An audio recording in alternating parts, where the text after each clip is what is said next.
계시의 말씀, 하나님의 말씀을 통하여 약속되어져 있는 하나님의 평강이 우리의 심령 가운데에 우리의 가정과 우리의 직장, 가게 모든 행편 가운데에 항상 넘치기를 주님의 이름으로 기원합니다. 하나님의 평강이 넘치는 이 삶이야말로 행복한 삶이죠. 가장 행복한 삶이 어떤 삶이냐? 하나님의 평강으로, 세상의 평강이 아니라 하나님의 평강으로 넘치는 삶. 사랑하는 성도 여러분, 하나님의 평강으로 넘치십니까? 하나님의 평강으로 넘치시는 분은 아멘 할렐루야 하고 그 평강이 더욱더 넘칠 거고, 혹은 넘치지 않는다 싶으면 오늘 말씀을 통해서 이 하나님의 평강을 누리는 바로 이 비결이 여기 약속되어 있다. 이 말씀 속에서 이 말씀이 전하고자 하는 바로 그 메시지를 들으면서 이 평강을 누리는 저도 되길 바라고 간절히 바랍니다. 제가 평강을 원하지 않겠습니까? 그죠? 여러분들도 원한 줄 알아서 성도들이 행복하고 이 평강으로 가득 찬 기쁨 가운데에 소망 가운데에 살아가기를 바라는 그 마음들로 오늘 말씀들을 준비하고 기도하고, 특별히 이 본문 말씀 나중 뒤에 그리고 한 9주간 계속해서 풀어서 설명해 가고 있을 터인데에 저의 마음 가운데 우리 성도들이 이 평강을 함께 누리면 좋겠다. 그리고 성도들이 누리는 이 평강 때문에 나도 더 큰 평강으로 이어지면 좋겠다. 행복하게 살아가는 바로 그런 성도들이 되기를, 우리 교회 성도들이, 우리 교회 교인들이 되기를 바라는 마음이 간절하다고 하는 겁니다. 지난주에 어떤 분을 신방을 했습니다. 신방을 다니면서 성도들의 집에 방문할 때에 가장 기쁜 것이 맛있는 거 평소에 먹어보지 못했던 거 대접해 주니까 그렇다? 절대 아니에요. 그리고 또 여러 가지로 기뻐할 만한 그 일들이 있어도 가장 기쁜 것이 뭐냐면은 우리 성도님들이 말씀 가운데에 말씀으로 살아가려고 하는 모습들을 볼 때입니다. 지난주에 어떤 분을 신방을 했는데 가게를 방문해서요, 바로 옆에 하나님 나라 큐티를 딱 성경책하고 같이 두고 있더라고요. 집에서가 아니고 가게에서. 여러분들은 집에서뿐만 아니라 가게에도 하나님 나라 큐티를 보고 기회가 되면은 간혹 그 내용들을 보기도 하고 묵상하기도 하십니까? 그 모습을 보고 사실은 오래 이야기를 못했어요. 어떤 내용으로 또 어떻게 또 적용하시면서 묵상하시는 그 소감들이 어떻습니까? 이런 이야기까지 같이 나눴으면 하는 마음이었는데 다른 손님이 있어가지고 이야기를 같이 하지는 못했지만은 너무 기쁘더라고요. 말씀을 사모하는 분이 계시구나. 사모하면서 살아가려고 하구나. 네, 그런 마음이 기뻐서 돌아오는 가운데도 얼마나 감사가 넘쳤는지 모릅니다.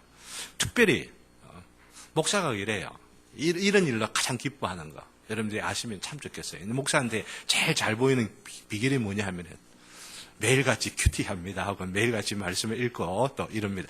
물론 저한테 잘 보이고 이러시라는 그런 의미가 아니고 하나님께 잘 보이는 길이 바로 거기에 있잖아요. 그죠?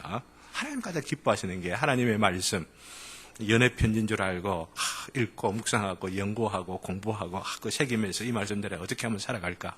하나님 기쁘게 여기는, 기쁘게 해드리는 바로 그 비결이 바로 거기에 있는 거죠. 사실은. 특별히 기뻤던 것은 그렇게 감사하는 가운데에 이번 달에 시작되어지는 9월달 그리고 다음 달 10월달까지 계속되는 하나님 나라 큐티 주제가 무엇 갖고 묵상을 하는 줄 아시죠? 로마서 갖고 묵상을 하잖아요. 그죠? 로마서를 가지고 묵상을 하는데 특별히 이번 주에 묵상하는 지나간 주간에 묵상하는 그 내용들이 6장부터 시작되어지고 어제 그리고 내일까지 7장 모레까지 7장을 묵상을 하게 되는데 로마서 6장과 이 7장 이 내용들은 읽으면서 또 읽고 로마서를 여러 번 반복해서 읽고 이러는 것 가운데에 한국 교회 성도들이 바로 6장, 7장에 있는 이 메시지를 제대로 아는 것이 너무너무 중요하다는 생각들을 하기 때문입니다. 많은 분들이 교회를 다니면서 로마서 3장, 4장, 5장까지는 많이 아시는 것 같아요. 믿음으로 의롭게 된다라고 하는 것을 강조하기 때문입니다. 오직 믿음으로만 우리가 구원을 얻는다. 오직 믿음으로만 우리가 구원을 얻는다. 근데 문제는 so what? 믿음으로 구원 얻는다 하고 믿음으로 의인 되는 것을 분명히 아는데, 문제는 그러고 나서 살아가는 삶의 모습을 보면은 믿음으로 어렵다 여겨지는 삶을 계속해서 살면서 감사하면서 그리스도인답게 살아가는 모습들을 보이지 않을 때가 참 많이 있기 때문입니다. 참 연약해요. 그리스도인이긴 그리스도인이라 하더라도 너무 연약해요. 유혹이 오면은 그냥 흔들리고 자빠지고 낙심하고, 그렇기 때문에 주중에 살면서 승리한 날이 더 많았는가 헤아려 보게 되면은 실패한 날이 더 많은 것 같아서, 아이고 주님 죄송합니다. 이런 마음들로 주일날 옵니다. 그래도 주일날 오는 게 중요합니다. 주일날 와서 예배를 드리면서 새 힘을 얻고 또 회복되어져 가고 이런 것들이 중요한데, 그리스도인들에게서 중요한 것은 주의 날이 중요하고 이 일요일이 중요하지만은 어떤 의미에서는 더 중요하다고 볼 수 있는가? 비교가 할 수 있을까요? 사실은 어느 한 날이라고 중요하지 않은 날이 없기 때문에 월요일, 화요일, 수요일, 토요일 너무너무 중요합니다. 사실은 어떤 의미에 있어서 무시되고 있는 측면에서 조금 과장되게 광고한다면은 주일보다도 6일 동안 더 중요하다고 볼 수가 있어요. 과장된 겁니다. 제대로 조금 좀 그렇게 좀 중요하구나라고 생각을 하기 위해서 제가 이 말씀을 드리는 겁니다. 이건 하루밖에 안 되잖아요, 이날은. 근데 6일이나 되는 그날, 시간으로 뜨고 분으로 따지고 초로 따진다면 더 많은 날 가운데에 하나님과 나와의 관계가 어떠하냐 하는 걸 생각을 해보면 더 중요하지 않다고 할 수가 있겠습니까? 6일이 6일 되기 위하여서 사실은 주일이 있는 겁니다. 6일이 6일같이 정말 하나님 앞에서 기쁘고 소망 가운데 감사하고 행복한 삶, 평안을 누리는 삶이 아니라고 한다면은 바로 이 6일을 통하여, 이 일요일을 통하여, 주일 예배를 통하여, 안식일을 통하여 회복시키는 것이, 그 목적으로 이 안식일이 있는 것이죠. 그런 면에서 생각할 때에 로마서 6장, 7장을 참 이해하는 것이, 제대로 파악을 하고 깨닫고 또 그 안에 주어지는 메시지를 따라서 살아가는 것이 이 땅 가운데 천국을 누리는 너무나도 중요한 메시지가 담겨져 있는데, 그것까지 이해하지 못하는 분들이 너무 많은 가운데에 그런 모습들을 딱 보니까 얼마나 감사한지, 기쁜지. 지난 주일에 또 중직자들, 비택자들 같이 공부를 하다가 이 문제에서 너무나 중요한 문제가 더욱더 설명되어지고 강조되어야 할 필요가 있겠다 싶어서 오늘 오후 예배 때는 6장, 7장, 로마서 6장, 7장에서 다루고 있는 내주하는 죄, 혹은 거하는 죄, 혹은 남은 죄라고 표현되는 이것을 좀 더 설명을 하되 구절구절을 읽어가면서 해석해가면서 설명을 하려고 합니다. 로마서 7장을. 오늘 오후 예배에 안 빠져주시면 좋겠다 싶어 미리 말씀을 좀 드려놓고요. 그런 생각들을 평소에 하다가 이 빌립보 공부를 한 2달 정도 우리 피택 중직자들과 같이 공부를 하면서 이 결론 부분을 강조하는 중에 우리 성도들, 모든 성도들도 함께 이 빌립보 4장의 메시지를 통하여서 우리의 그 남은 죄를 어떻게 해결하고 어떻게 이해하고 어떻게 대처하면서 참된 하나님의 평강에 이르는, 그리고 평강을 누리는 삶을 살아갈 것이냐 소망하면서 기도하다가 전하는 오늘 말씀인 것들을 여러분들 아시고 마음을 열고 함께 진지하게 읽어갔으면 너무 좋겠다고 생각합니다. 그래서 오늘은 서론적으로 드리는 말씀입니다. 본문을 본론적으로, 본격적으로 접근하기보다도 우리 기본적으로 좀 알고 있어야 할 주변 것들을 조금 살펴보려고 하는데, 이게 뭐냐면 로마서 이야기를 먼저 꺼낸 것이 로마서 5장 1절에 보면은 하나님의 평강에 대하여 먼저 말하고 있는 것을 보게 됩니다. 로마서 3장, 4장, 5장에서 믿음으로만 의롭게 되어진다는 것을 강조를 한 뒤에 5장에서는 그 결과로 첫 번째 말하고 있는 그 결과가 뭐냐면은 하나님과 평화를 누리게 되었다라고 하는 거죠. 5장 1절을 우리 다 같이 한번 읽을까요? 로마서입니다. 빌립보서 표시를 딱 이렇게 해두시고 로마서로 넘어가가지고 5장 1절을 같이 읽읍시다.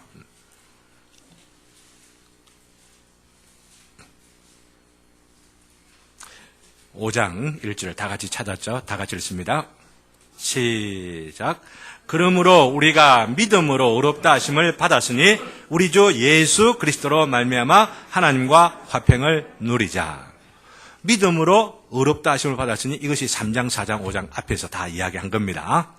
근데 여기에 하나님과 화평, 하나님과 평안, 혹은 하나님과 평강을 누리자 이렇게 말하고 있습니다.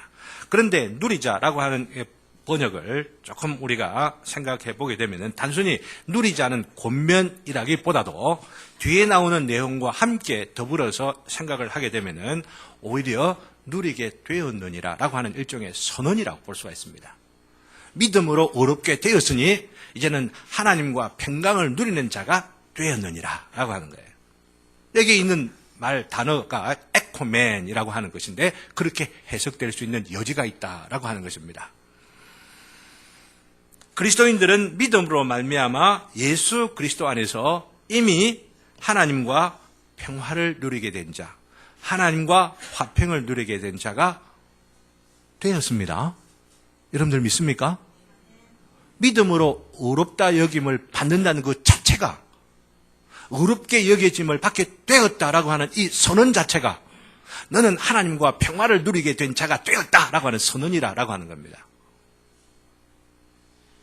너무 중요해요. 그죠?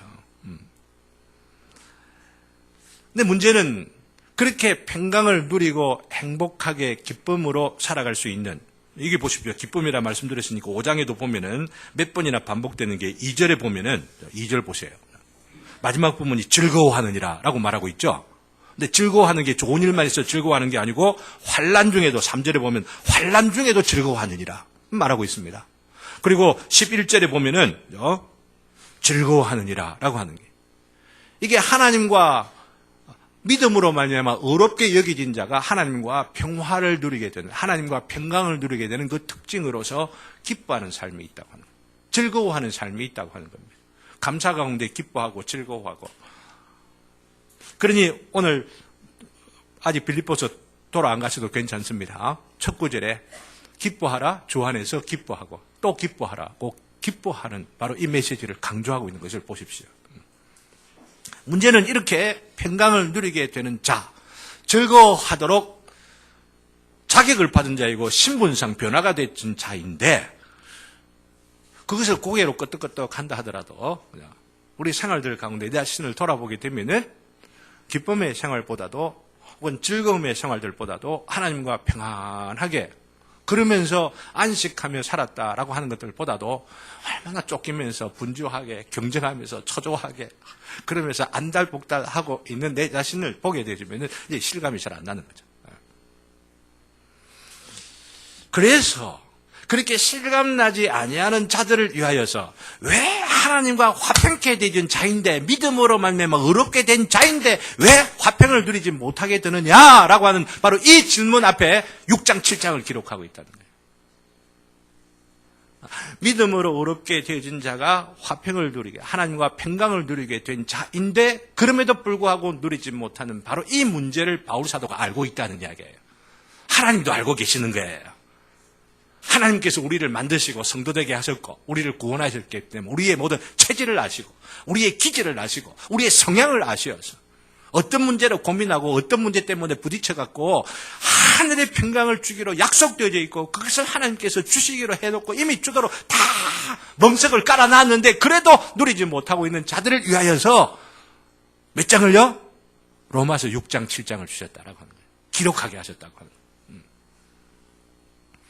앞으로 이 문제를 좀 더 구체적으로 살펴보면서 이 빌립보서 4장 문제를 지금 접근하고 이 본문을 풀어가려고 좀 하고 있는 것입니다. 결론적으로 말씀을 드리면은 기억을 해 두시기를 바랍니다. 이미 하나님과 평화를 누리게 된 자들이지만은 또한 우리들 편에서 하나님께서 우리에게 평화를 이미 주셨고 또 이미 그 평화를 누릴 자격과 신분과 상태와 조건과 형편 다 되도록 하게 하셨는데 이 평화를 누리는 자는 정작 누구예요? 나잖아요. 그러면 내가 그것을 나에게 주신 거구나 하고 받아들이고 나에게 주신 그 평화를 느끼고 체험하고 누리고 유지하고 계속되도록 힘써야 할 필요가 있다는 거죠. 그렇잖아요? 노새를, 모가지를 끌고 물에다가 이 주둥이를 쳐 넣어도 나 안 먹어. 만약 이래 하면 어디 들어가겠습니까? 너무나도 맑은, 너무나도 영양가가 있는 미네랄로 풍부한 우물로 딱 이렇게 인도해 놓았는데 그것을 감사함으로 벌컥 마시는 자가 배가 부르죠. 목에 갈증이 없어지게 되는 겁니다. 근데 난 안 먹어. 나를 왜 이렇게 끌고 왔어. 이렇게들 하면서 먹지 않으려고 하면 아무 소용이 없는 거죠. 그것과 마찬가지라고 볼 수가 있습니다. 중요한 것은 6장에서, 로마서 6장입니다. 그리스도와 6장 첫 부분에 어떤 말씀을 전하고 있는지를 제가 몇 번 강조했기 때문에 기억하시기를 바라고 또 다시 한번 보실 수 있기를 바랍니다. 그리스도와 함께 죽고 사는 세례, 그리스도와 함께 죽음으로 연합하게 되고 그리고 다시 부활하게 된 바로 그 가운데 연합하게 된 자들, 이것은 중생입니다. 거듭나는 것입니다. 이것이 그리스도와 함께 죽고 다시 한번 살아나는 것, 이게 지금 중생이라고 하는 거예요. 바로 이 중생을 경험한 자들도 여전히 그 안에 뭐가 있어요? 남은 죄들이 있다는 거예요. 남은 죄들이. 거주하는 죄가 있다고 하는 겁니다. 근데 이 부분은 아주 구체적으로 오늘 오후 시간에 말씀을 좀 드리려고 합니다. 이제는 이 남은 죄들을 어떻게 이해하고 어떻게 처리하고 어떻게 내 안에 여전히도 역사하고 있는 바로 이 죄의 실존 앞에서 우리가 어떻게 살아가야 되느냐라고 하는 것이죠. 바로 이것을 로마서 7장으로 넘어가면 너무나도 유명한 7장이 나오죠. 심지어 사도라 부름을 받은 바울조차도 그것도 현재형으로 사역을 얼마나 헌신하고 충성하고 생명 내어놓고 살아가고 있는 사도입니까? 바로 이런 사도임에도 불구하고 바로 그리스도인으로서 겪게 되는 그 고통, 그 실존이라고 할까요? 남은 죄, 죄의 법이라고 하는, 여기에 내가 사로잡혀 가는구나 라고 탄식하면서 이 사망의 몸에서 누가 나를 건져내랴 라고 고통하고 절규하고 있는 바로 그 모습들, 그것을 이제 고백을 하면서 8장으로 넘어가게 되면은 8장 한번 펴봅시다. 로마서 5장 왔으니까 7장 나중에 생각하도록 8장을 보세요. 8장 말씀드리려고 하는 것은 바로 여기에서 어떻게 이 남은 죄들을 이해하고 처리하고 혹은 극복하고 이겨내면서 하나님의 평강을 누리며 살아가게 되느냐라고 하는 것을 보여준 것이 바로 8장 5절부터 6절입니다. 5절 6절 다 같이 한번 소리 내보세요. 5절 6절 다 찾으셨습니까? 중요합니다. 밑줄을 딱 그어두시길 바랍니다. 오늘 본문 빌립보서하고 연결됩니다. 바로 4절, 5절 6절 다 같이 시작. 육신을 따르는 자는 육신의 일을, 영을 따르는 자는 영의 일을 생각하나니 육신의 생각은 사망이요 영의 생각은 생명과 평안이니라.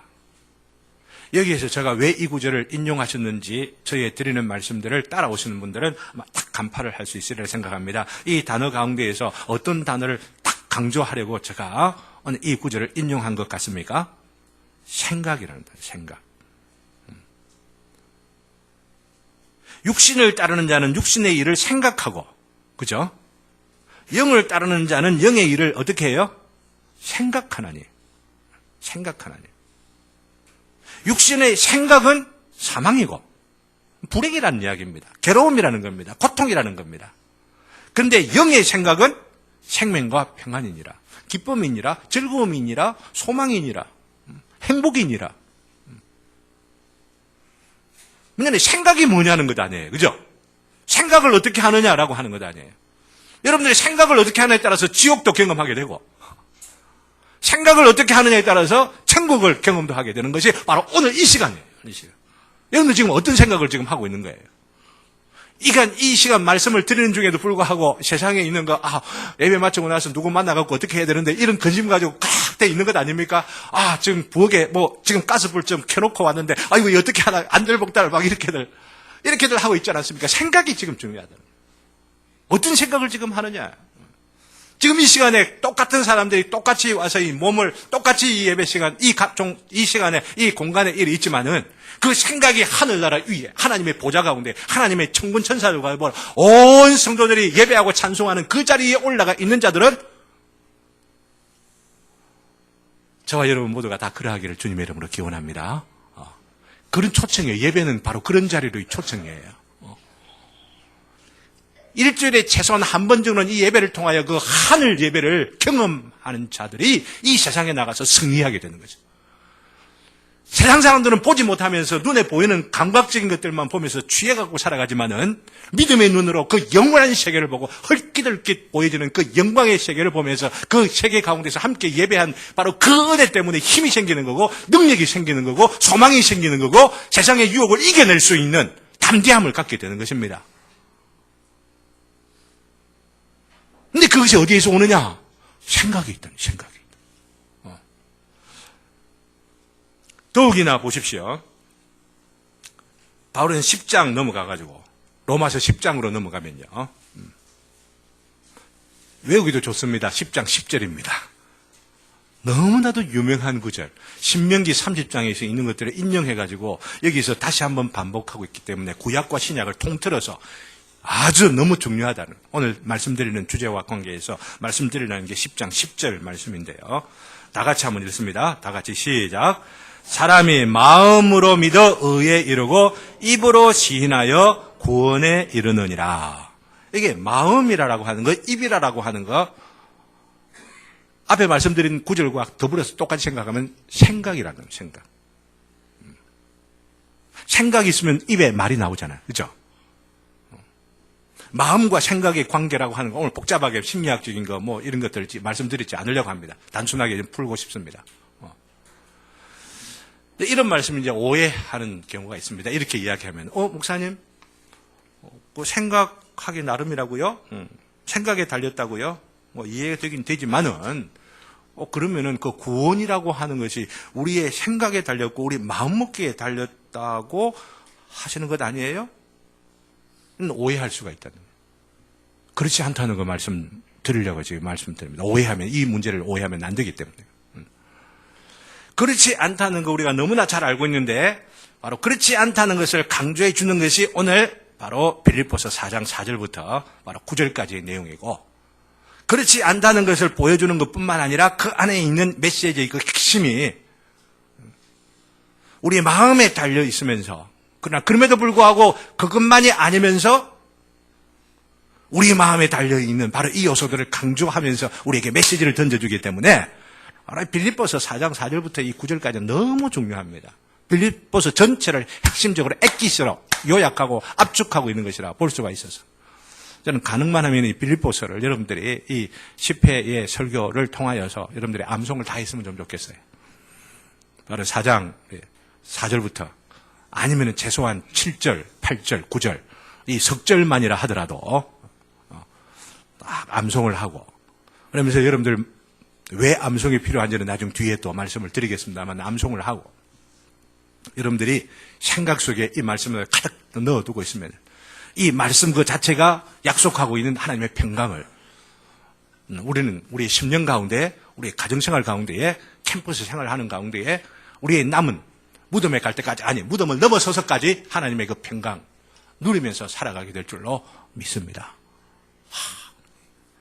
그러니까 여러분들이 이 구절 말씀들을 생각해 보기를 바라는데요.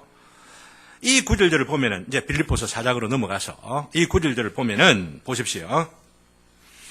하나님의 평강이 한편으로는 하나님의 주권적인 역사입니다. 이거 강조합니다. 하나님의 주권적인 역사인 거 분명히 강조합니다. 그것을 강조하는 게 뭐예요? 8절 한번 보세요. 빌립보서 4장 8절 한번 보세요. 우리 다 같이 한번 읽어 보도록 그렇게 하겠습니다. 다 찾으셨죠? 4장 8절. 다 같이 7절입니다. 7절. 4장 7절을 다 같이 보면은 다 같이 시작. 그리하면 모든 지각에 뛰어난 하나님의 평강이 그리스도 예수 안에서 너희 마음과 생각을 지키시리라. 무엇과 뭘 지킨다고요? 우리의 마음과 생각이라고 하는 것. 내 마음 먹기에 내 생각이 달렸다. 아니, 그렇게만 된다고 한다면 세상 살기 너무나 편하죠. 그러나 내 마음을 내 마음대로 할 수 없다는 게 인간의 이 실존의 모습이죠. 내가 하고 싶은 대로 했으면 너무 좋겠는데 내 안에 내가 하고 싶은 대로 하지 못하게 만드는 또 다른 내가 있는 것 같아서 나는 사랑하고 싶은데 내 안에 믿음과 질투가 있고 나는 정말로 다른 사람을 위해서 헌신하고 싶고 뭔가 보태주고 싶고 어떻게 나누어주고 싶은데 내 안에 있는 가스가 있어서 콕콕 찌르고 내 입에서 그것들이 튀어나오고는 이런 인간의 모습이 있다는 이야기죠. 그런데 그 생각을 누가 지켜준다고요? 하나님이 지켜준대요. 누가 지켜준다고요? 하나님의 평강이 지켜주시느니라. 하나님의 평강이 지켜주시느니라. 하나님이 지켜주세요. 하나님 없으면 안 돼요.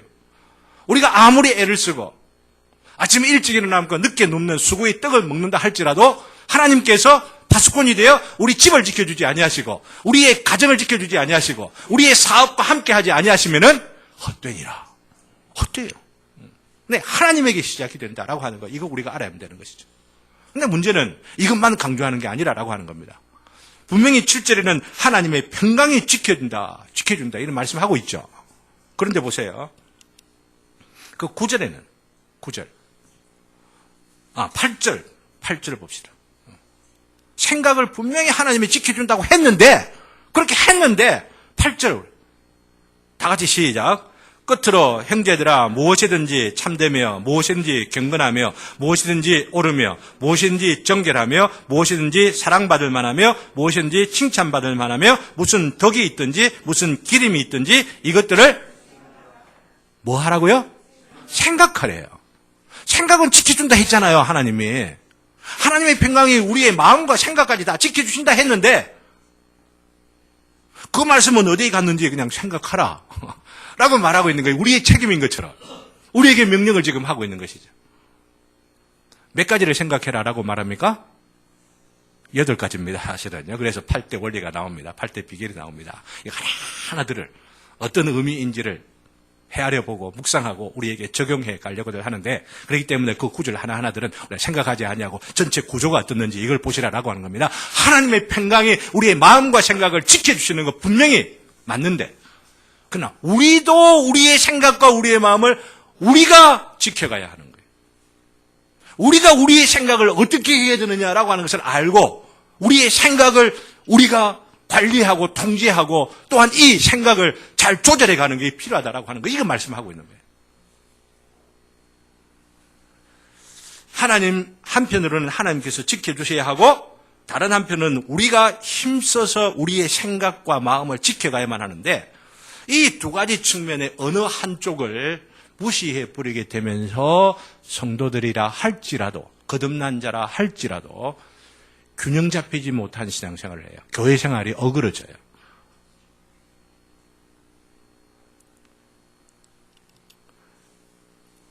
이상한 신자들이 발생한다라고 하는 겁니다. 분명히 믿음은 있어요. 교회 생활 오래 합니다. 근데 교회 생활을 하면 할수록 하나님을 믿기는 믿는데 하나님을 믿는 자로서의 그 성품이 부드럽고 온유하고 또한 여유가 있고 품위가 있고 교양이 있고 세련되고 성경적인 의미로서 말이에요.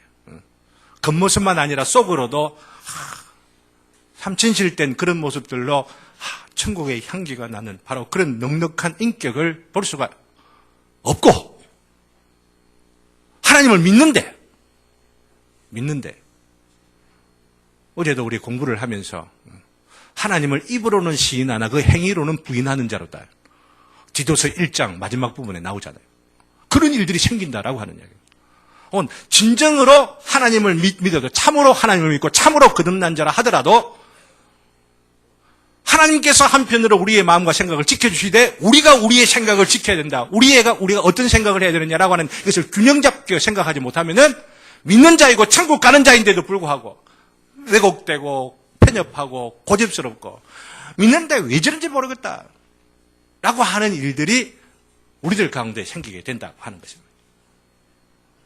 거꾸로 하나님을 믿는다면서도 결국은 내 힘으로 내 생각대로 해야 되는 거잖아. 내 생각대로 마음먹기에 달렸잖아. 이것만 지금 생각을 하면서 자신들의 힘과 생각만 의지하면서 하나님의 그 주권과 하나님의 역사와 하나님의 은혜를 생각하지 아니하면서 자기중심적인 신앙생활을 하는 이들도 생겨지게 된 거죠. 어쩌면 동일하다고 볼 수가 있죠. 결과적으로 보면. 그렇기 때문에 오늘은 서론적인 면에서 오늘 빌립보서 4장 금방 말씀드렸던 7절, 8절, 9절 그 뒷부분은 다음 줄부터 하나하나 그 이 구절을 중심으로 해서 한 구절 한 구절 단어들까지 검토해 보면서 어떤 의미인지를 살펴보도록 하고 그것을 우리가 생각한다는 것이 어떤 의미인지 어떻게 우리 삶에 적용되어야 하는지 살펴보도록 해서 하나님의 평강을 우리가 생활가에 누려가도록 힘쓰고 애쓰는 일들 그리고 체험하는 복이 있기를 바라면서 오늘은 4절과 6절을 중심으로 해서 적용하고 말씀을 맺고자 합니다. 기뻐하라고 하는데, 그죠? 주 안에서 항상 기뻐하라 내가 다시 말하노니 기뻐하라 라고 말하고 있는데, 기쁨의 비결이 무엇이냐라고 하는 것이죠. 기뻐하려고 해서 그냥 기쁨이 자동적으로 온다면 얼마나 좋겠습니까만, 그래서 기뻐하기 위해 가지고 개그나 유머 수첩에 적어가지고 웃기려고 이렇게들, 저도 이 사춘기 때 그렇게들 해 보았었어요. 참 싱겁더라고요.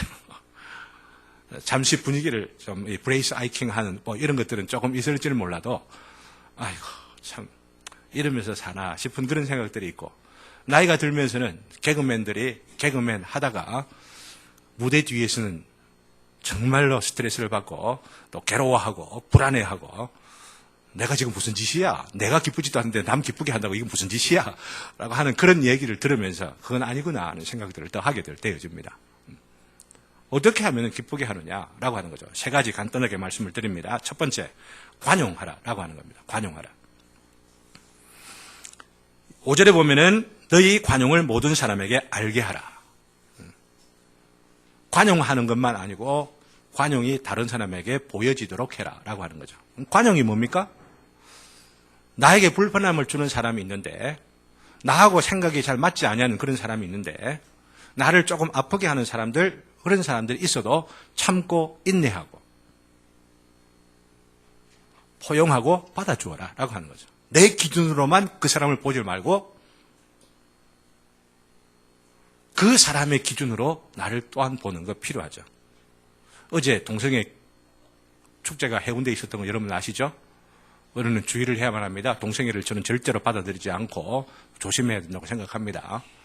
그러나 이것을 증오의 관점에서만 보면 안 된다라고 하는 거 말씀을 드리고 싶어요. 자신들이 태어난 환경과 또 배우는 것들을 통하여서 동성애적 기질을 갖고 있는 그런 사람들을 보고 긍휼히 여기고 불쌍히 여기는 마음들이 있어야지 원수인 것처럼 사탄인 것처럼 그렇게 하면서 증오하는 마음을 갖고 그들과 대화하려고 하거나 그들을 설득시키려고 하는 것은 오히려 더 큰 상처를 주는 일이라고 하는 것입니다. 어떤 의미에 있어서는 그들의 동성애의 기질을 근본적으로 다 받아들여야 된다 이런 의미로서가 아니라 그들이 있는 그 모습 그대로를 우리는 받아들일 필요가 있어요. 그러면서 사랑으로 혹은 더욱더 인내하면서 그들에게 십자가의 그 복음이 어떤 의미를 갖고 있느냐라고 하는 것들을 통하여 그들이 치료받을 수 있도록 그렇게 접근을 해야 된다고 하는 거죠.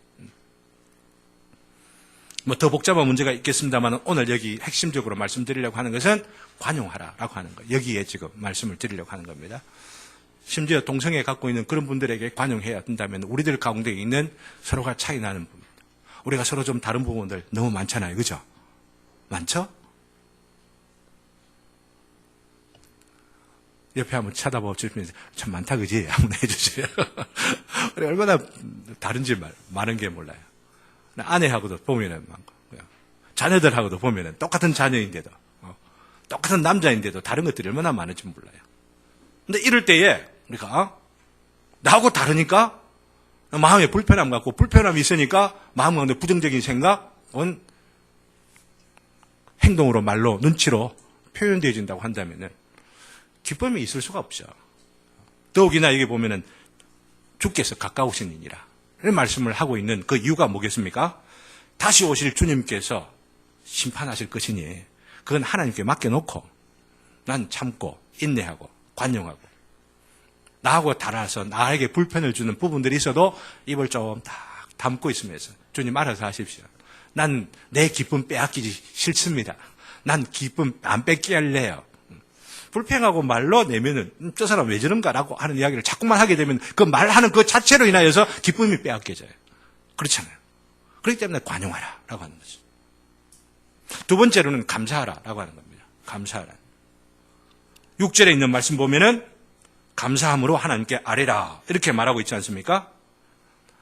그리고 그 앞에는 아무것도 염려하지 말라라고 말하는데 이것은 감사하라라고 하는 말 속에 포함시켜서 저는 강조하고 싶습니다.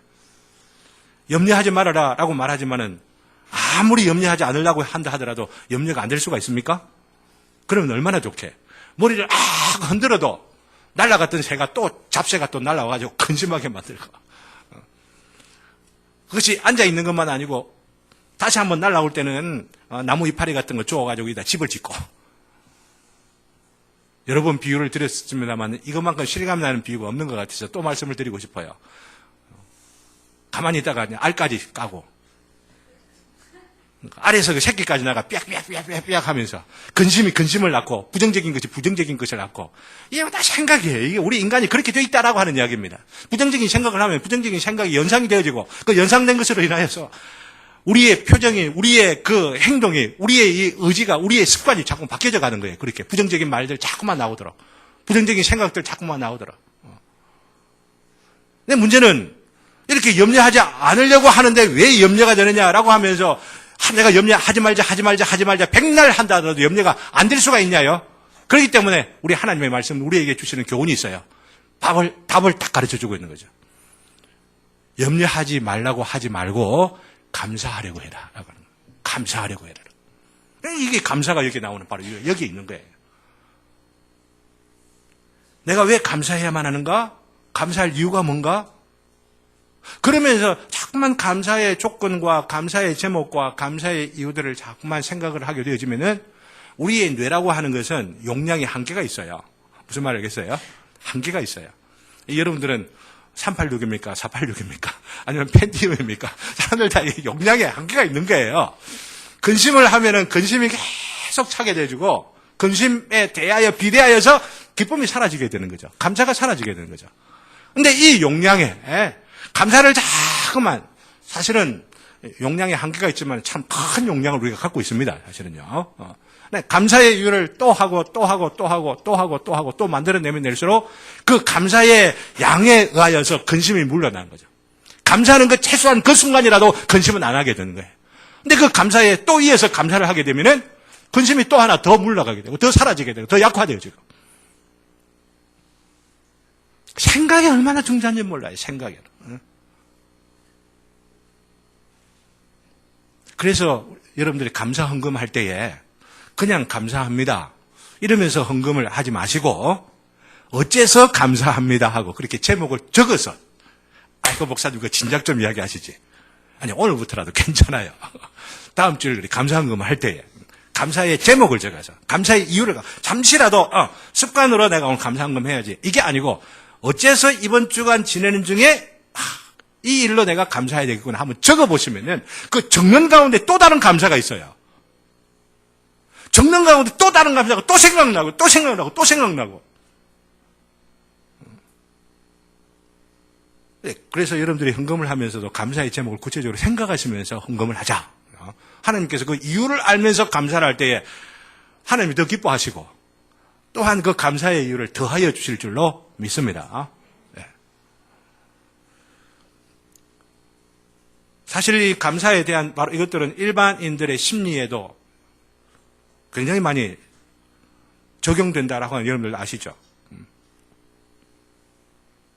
어떤 부분에서 불교에서 108 염주를 하면서 하는 것도 이 염주를 하려면서 하는 그 이유들이 바로 감사의 이유들을 생각하고자 하는 거고 천주교에서 묵주를 돌리죠? 또 그런 방법이에요. 우리는 개혁 장로교에 있기 때문에 그런 구체적인 방법 그 자체를 중요하게 생각을 아니하지만은 감사하는 것 그거 자체가 우리의 근심을 쫓아내고 또한 그렇게 기도하라라고 하는 것이죠. 하나님 앞에 어떨 때는 통곡을 하면서 막 온몸을 던지면서 오체투지로 주님 앞에 탄식을 하면서 기도할 때도 있지만은 하나님께서 기뻐하시는 제목들 가운데 하나는 감사하면서 기도하는 거예요. 그래서 감사하면서 기도하기 때문에 뭐라고 약속을 해놓고 있냐면은 6절 그 뒤에 그리하며 이라고 말하고 있잖아요. 어떻게 하면은? 관용하면은, 감사하면서 기도하면, 그리하면 너희 마음과 생각을 지켜주시리라. 이게 참 너무나 놀라운 원리인 것들을 여러분들이 꼭 좀 함께 기도했으면, 기억했으면 참 좋겠습니다. 그러면서 기도하라라고 말하고 있잖아요. 기도하라. 감사하면서 기도하는 거. 여러분들 우리는 어떻게 지금 기도를 하고 있습니까?